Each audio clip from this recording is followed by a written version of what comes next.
राम सामर्थ्य योग पीठ ट्रस्ट। जब राम राज्य समाप्त हो रहा था और भगवान अपने शरीर का त्याग करके वैकुंठ में जाने वाले थे, तो जो भी अयोध्या का एक एक जो तृण मात्र भी था, जो घास फूस वृक्ष, वहां का जो भी जीव, जो भी प्राणी मात्र था, सब के लिए वैकुंठ के द्वार खुल गए थे। प्रभु श्री राम सभी के समेत गए। कुछ 5 लोग जो थे, जो प्रभु श्री राम की सेवा में थे, वो नहीं गए। उनमें से एक हनुमान जी थे, द्वयन मयन दोनों, जो जामवंत जी थे वो, और विभीषण जी।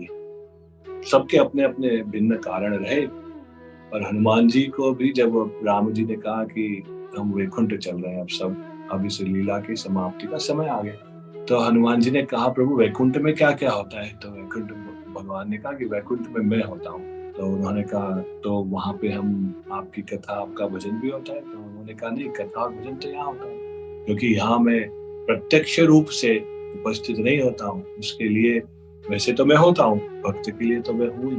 नाम वसामि वैकुंठे योगी नाम है। मैं वैकुंठ में भी नहीं, योगी के हृदय में। यत्र गायन्ति मद्भक्ता तत्र तिष्ठामि नारद। जहाँ मेरा भजन होता है वहां भी। तो हनुमान जी ने कहा, प्रभु आपका कथा जहाँ होती है वहां आप होते हो, तो इस लोक में कथा भी होती है और आप भी होते हो। वैकुंठ में जाएंगे तो आप तो होंगे, पर आपकी कथा का रस मिलेगा। तो हनुमान जी पीछे रुक गए। माता सीता का आशीर्वाद था ही, अजर अमर गुण निदसित हो, अजर अमर रहो। इसलिए हनुमान जी साक्षात प्रत्यक्ष रूप से इस पृथ्वी लोक पे रहते हैं। उनके जीवन में यहाँ रहने का और कोई उद्देश्य नहीं है। हम लोग तो अपने पति पत्नी बच्चे घर नौकरी, अपने सुख संसाधनों को जुटाने में बस इसी को समझ रहे हैं जीवन, जो सब कुछ अनित्य है, मिथ्या है, और इस शरीर और शरीर से ऊपर कुछ सोचना ही नहीं चाह रहे। मैं मेरा माया का प्रभाव है, प्रयास हम सभी कर रहे हैं। आप तो सब बड़भागी हैं जो सुंदर काम कर रहे हैं। और प्रत्येक व्यक्ति, आप अपने जीवन में जहां दृष्टि उठा के देखेंगे, सभी इस जीवन में उलझे हुए हैं। जो देह और देह अनुगत उनकी बुद्धि है, उसमें उलझे हुए हैं। किसी को पढ़ाई करके डिग्री करनी है, डिग्री करके नौकरी करनी है, नौकरी करके पैसा कमाना है, पैसा कमा के घर करना है, घर करना है, शादी करना है, बच्चे करना है, फिर बच्चों को बड़ा करना है, फिर बच्चों की शादियां करनी, फिर उनके पोते पोती देखना। ये सब जीवन के उद्देश्य रह गए। मानव पशुवत जीवन जीने लगा। जो इंद्रिय गोचर, इंद्रियों द्वारा प्राप्त जो भी सुख है, वो हर एक प्रत्येक योनि में होता है। वो श्वान को भी वही सुख मिलता है, अच्छा भोजन उसको मिले तो सिंह को भी वही है, गौ को भी वही है। हम कोई भिन्न नहीं हुए पशु से, अगर केवल इंद्रिय सुख में उलझे।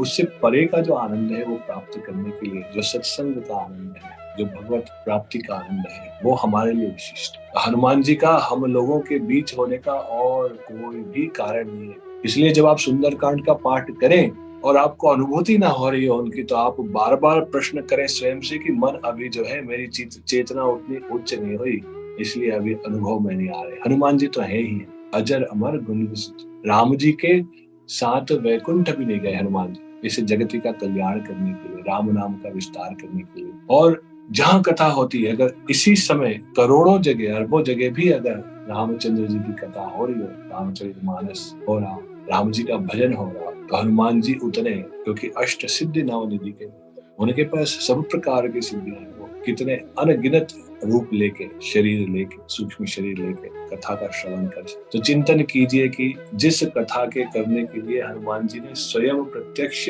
अपने इष्ट आराध्य रामचंद्र जी का साथ भी छोड़ के कहा कि मैं तो प्रभु, यहाँ कथा होगी, कथा में आपकी उपस्थिति होती है, और इतनी कथाएं होती है, कथा का रस भी मिलेगा और आपकी संगति भी मिलेगी। वैकुंठ गया तो केवल आप मिलेंगे, तो मैं वैकुंठ नहीं जाऊंगा, मैं यही रहूंगा। आप विचार करके देखें, हम ऐसी कथा को छोड़ के मन कहाँ लगा रहे हैं? थोड़ा सा चिंतन करें। जो पाठ नहीं कर पा रहे उनको सोचना पड़ेगा, आपकी जीवन की प्राथमिकता क्या है। कोई भी व्यक्ति ये कहता है कि मैं पाठ इसलिए नहीं कर सकता क्योंकि बहुत कार्य है, मैं ऑफिस में काम करता हूँ, बच्चे छोटे हैं, नौकरी है, ये है, सब चला हुआ है। आप जो करना चाहते हैं वो कर ही लेते, करने का भाव नहीं है। इसलिए ईश्वर से प्रार्थना करते हैं बार बार कि हे प्रभु, कैसे भी करके मैं अपना जप तप साधन नियम मेरा छूटे ना पड़े, क्योंकि जीवन का परम लक्ष्य तो ईश्वर प्राप्ति है, मुक्ति है, दुखों से मुक्ति, बंधनों से मुक्ति, इंद्रियों की दासता से मुक्ति, मोह से मुक्ति। तो पाठ करने से कोई कहे कि क्या होता है, भौतिक वस्तुएं होती है, ठीक है, हमारा प्रारब्ध भी होता है, कभी कभी कठिनाइयां भी। पर जैसा मैंने पिछले पार्ट में कहा था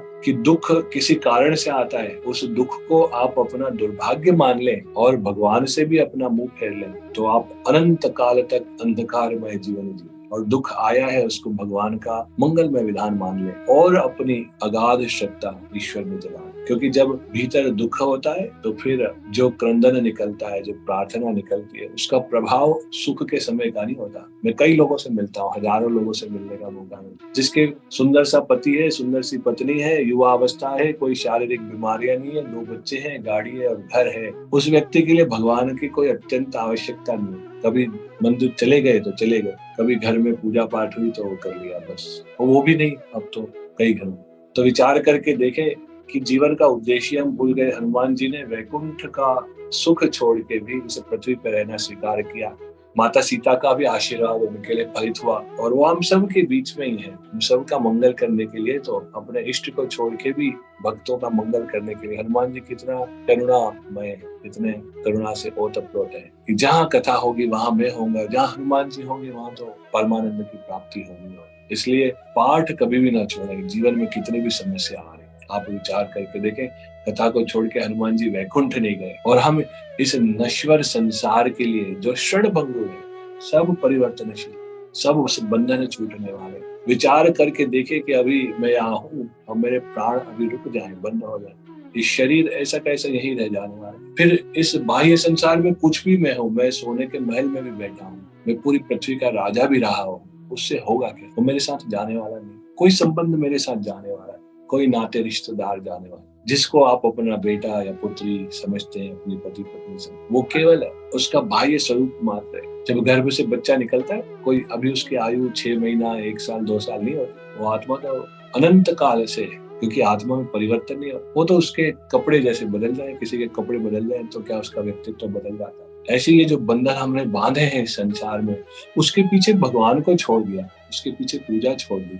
उसके पीछे जप छोड़ दिया, कथा छोड़ दी, और स्वयं को हम बहुत बुद्धिमान मान रहे हैं कि देखो मैंने इतना साम्राज्य खड़ा कर लिया। थोड़ा सा चिंतन करें, ठहर जाए, विचार करें कि पाठ क्यों नहीं हो पा रहा है, भगवान का स्मरण क्यों नहीं हो पा रहा है, जप क्यों नहीं हो पा रहा है, तब क्यों नहीं हो पा रहा है। कुछ भी हो जाए, मैं प्रभात में जल्दी उठूंगा, 2 घंटा पहले उठूंगा, पर कर लूंगा। रात्रि को जप करके, माला करके, प्राणायाम करके, चिंतन करके, पाठ करके, सुंदरकांड का पाठ करके सोने जाऊं।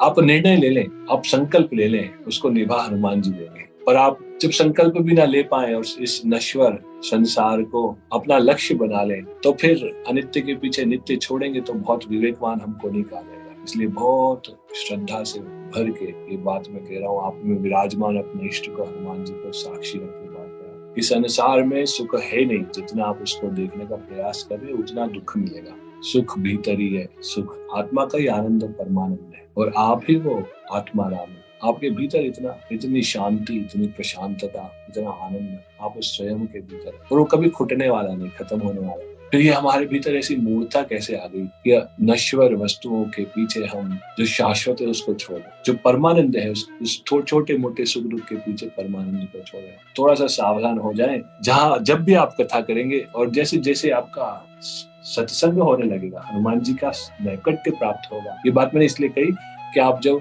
कुछ भी हो, आप अस्वस्थ हो, पारिवारिक व्यवस्था वैसी ना हो, व्यवहारिक व्यवस्था ऐसी ना हो, फिर भी आप जब पुरुषार्थ करके समय निकाल के श्रद्धा से पाठ करने लगेंगे, हनुमान जी की संगति, उनका आशीर्वाद, उनका साथ जब आपको मिलने लगेगा, तो वो इतने दिव्य चेतना है, वो इतनी दिव्य ऊर्जा है, उनके सनिधि में आपके भीतर भगवत प्राप्ति के भाव जागृत होने लगेंगे। और जैसा फिर आपका ज्ञान होगा, वैसे ही आपकी चेष्टा, वैसे ही आपका कर्म, और जैसा कर्म वैसा फल। फिर संसार शिथिल पड़ने लगेगा, अनित्य अनित्य दिखने लगेगा, नित्य नित्य दिखने लगेगा। ये हनुमान जी की कृपा है। फिर राम जी में भक्ति जागृत होगी, और जो मानव जीवन का परम उद्देश्य है उसकी हमको प्राप्ति है। इसलिए माता सीता कह रही, अजर अमर गुण निर्दिष्ट हो। हनुमान जी यही रह गए हम सबके कल्याण के लिए। इस हनुमान जी ने जो इतना बड़ा त्याग किया, उसका पूर्ण लाभ हमको लेना चाहिए। हनुमान जी अभी भी हमारी बात सुन रहे हैं, हमारे समक्ष ही है। संसार की बातें ठीक है, कभी कभी समस्याएं होती है, मांग लिया, पर रामचंद्र जी की भक्ति मांगे, हनुमान जी से उनका दर्शन मांगे, रामचंद्र जी का दर्शन मांगे, प्रत्यक्ष अप्रत्यक्ष परोक्ष रूप से,